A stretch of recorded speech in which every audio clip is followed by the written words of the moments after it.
The Duophony from GFI is a pedal that lets you combine your other effects in brand new ways using parallel signal processing. And in this video, I'm going to explain what that means and show you the 5 coolest things you can do with it.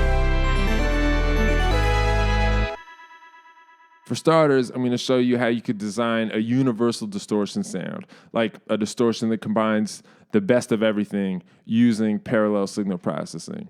Real quick, what that means is normally when you use 2 pedals at the same time, they're not both operating on your clean sound.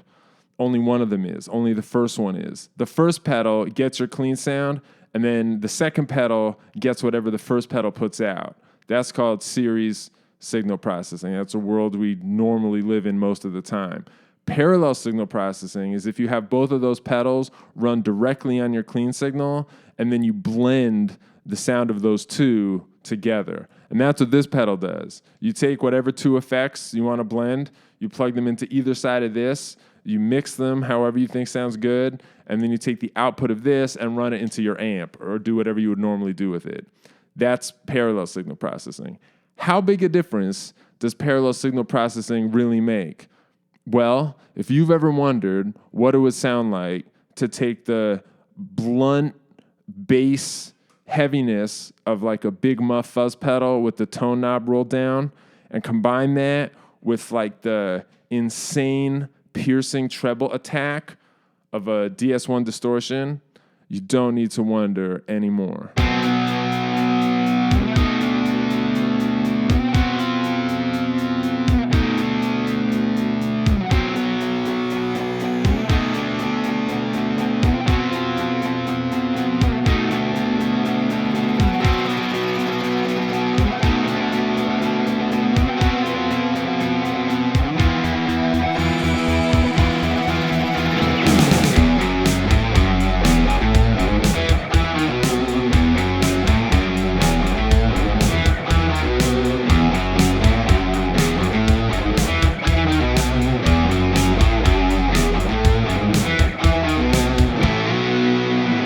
In the time I spent with this pedal, one larger discovery I made is that I think the best sounds result from using 2 similar but not identical effects. So for the next example, I used the Bit Crusher in the Syntax Error from Alexander Pedals and combined it with the Gamechanger Plasma pedal. Now this is not a Bit Crusher. It's a unique distortion fuzz thing, but it can do some like low-tech Velcro sounds that are a little bit crushy. This is what it sounds like by itself.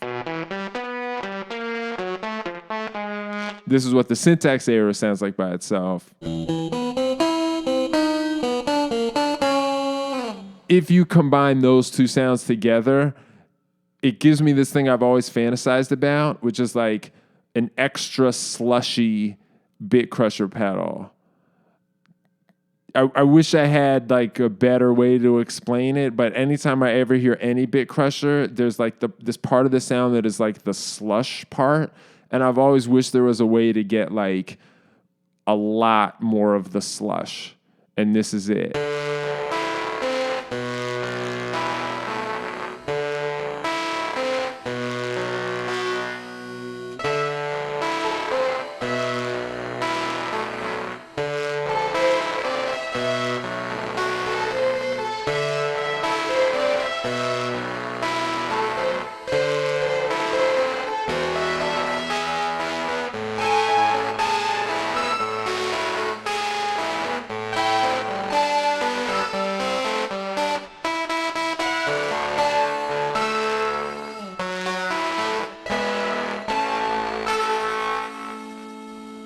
By the way, if you decide you want to buy one of these, or if you want to buy any music gear at all, you can support the channel by using my affiliate links to buy it with perfectcircuit.com. Perfect Circuit is just an online music store. I have some affiliate links with them, which I'll put in the video description. If you use any of those links, I'll get a small commission on anything you buy.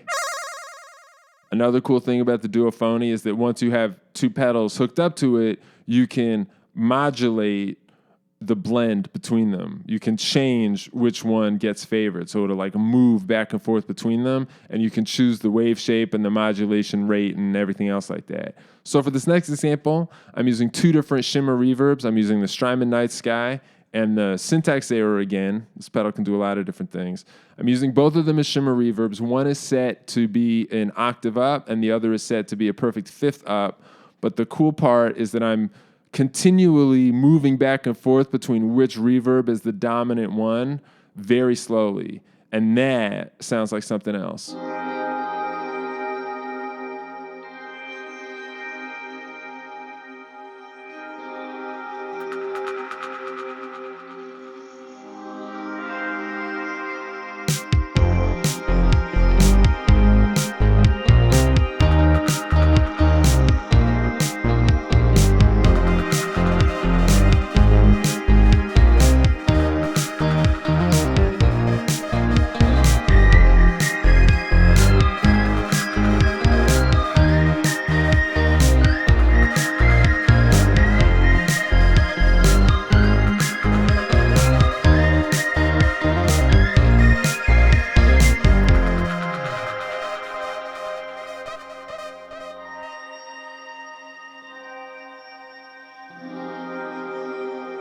So I mentioned before in the last pro tip that the Duophony, every time I hear myself say Duophony, I feel like I have to be saying that wrong.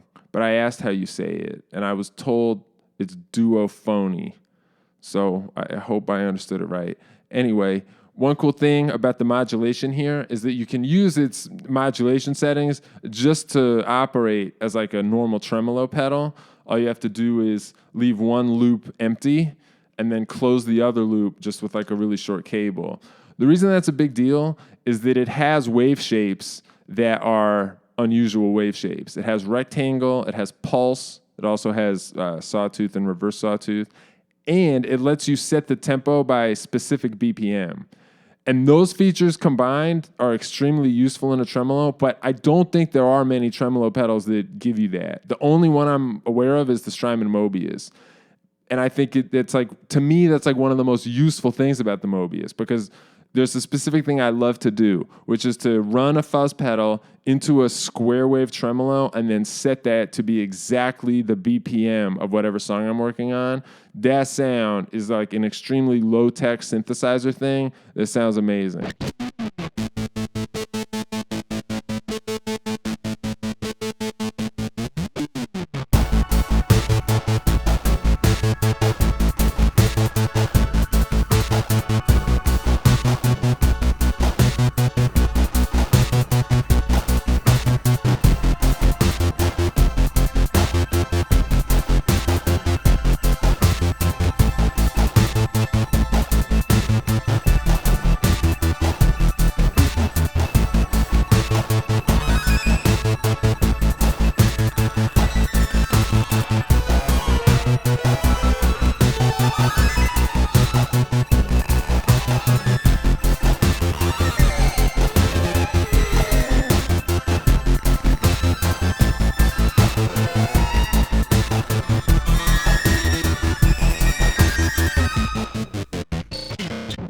For the last pro tip, we're going to build on that tremolo thing. In this case, we're going to leave one side of the Duophony empty, and the other side we're going to put a reverb that's fully wet. I'm using the brand new Strymon Cloudburst reverb. The cool effect here is that if you modulate the Duophony between the empty side and the reverb side, it'll feed the reverb your signal in this way that like swells, because I picked a sawtooth wave. That's a big part of this. And that sounds cool. You could do this without the Duophony. You could do it in series just by running a tremolo effect into the reverb if the reverb is 100% wet. But I made the discovery that this is a cool thing to do while using the Duophony. And like I said, the Duophony's tremolo settings are like extremely useful. Like I think this pedal distinguishes itself even up against normal tremolo pedals. So for that reason, I consider it a pro tip.